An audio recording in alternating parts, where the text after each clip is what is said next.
The whereabouts of Grace Mugabe, whose political ambitions prompted the military takeover in Zimbabwe on Tuesday, are not entirely clear. Reports that the First Lady had left for Windhoek, the capital of Namibia, were denied by local authorities. Neither has it been possible to stand up reports placing the 52-year-old second wife of President Robert Mugabe in Botswana, Dubai or Malaysia, where the Mugabe family owned property. It seems most likely that the woman dubbed Gucci Grace, because of her shopping habit, is still holed up in the Blue House, the sprawling mansion in the upscale Borrowdale neighborhood of Harare, where she lives with the president. Multiple sources in Zimbabwe and South Africa, including officials who claim direct knowledge of the ongoing negotiations between Mugabe and the army over the transition of power in the former British colony, said that Grace was present in the Harare residence on Tuesday night when the army detained the 93-year-old autocrat. She has not moved since, they said. In an address to the nation on state TV following the takeover, the army referred to the family of Mugabe being safe in its custody, as well as the president himself. Her future is part of the discussions. The army won't let her go anywhere until Mugabe has stepped down, said one South Africa-based diplomatic official. Others point out that it would be unlikely that the former typist, who married the president in 1996, would abandon her husband at such a critical time. I would be very surprised if she would leave the side of the president when the negotiations were going on. She's not that kind of person, said Priscilla Mishahara-Bwemushanga, an opposition member of parliament. The whereabouts of the couple's two sons and daughter are unknown, though the sons, aged 25 and 21, are believed to have been in Johannesburg shortly before the military moved in earlier this week. Their mother has spent millions of dollars in recent years acquiring property in upscale neighborhoods of the South African capital. However, her alleged assault on a local model this summer in a luxury apartment rented by her sons has led to legal problems that have made the neighboring state less attractive as a bolt hole. Profile: Grace Mugabe is the 52-year-old First Lady of Zimbabwe.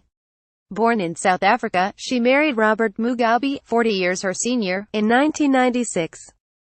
Initially struggling to emerge from the shadows of the president's popular first wife, Sally, who died in 1992, Mugabe appeared by her husband's side for official functions but rarely got involved in politics herself, focusing publicly on her charity work while gaining a reputation for legendary shopping expeditions. In 2009, a British photographer alleged that she punched him repeatedly in the face when he tried to take a picture of her in Hong Kong. She has since been implicated in several incidents outside Zimbabwe and Singapore, in Malaysia and most recently in South Africa, where she allegedly assaulted a model in August. The unveiling of Grace Mugabe as a potential successor to her husband began in 2014, when she became head of the ruling party's Women's League and the state propaganda machine began talking up her political acumen. Before the events of the 14th of November, her path to power had received a boost when her main rival, the vice-president, Emmerson Mnangagwa, was fired on the 6th of November. The feud between Mugabe and Mnangagwa had been bitter. In October, she publicly denied poisoning him after he fell ill at a rally in August. Thank you for your feedback. The military intervention on Tuesday night was in large part aimed at thwarting Grace Mugabe's bid for power. 10 days ago, Robert Mugabe sacked his vice president Emmerson Mnangagwa, a longtime ally, angering senior officers who saw the move as a direct threat to their interests. Not only did it put Grace Mugabe in pole position to take over from the aging president, but it was also seen as the first stage of a wider purge of dozens of senior officers and officials. The battle was not just between personalities. It pitted Grace Mugabe's G40 faction of young and brash politicians against the older veterans of the liberation wars of the 1970s and 1980s, who were closer to Mnangagwa. Those in the G40 saw the older generation as blocking their route to political power and self-enrichment. Many are now in detention with futures as uncertain as that of the First Lady.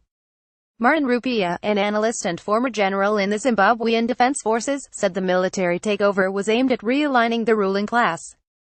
The G40 did not have roots in a politicized military. It was a creation of the presidency.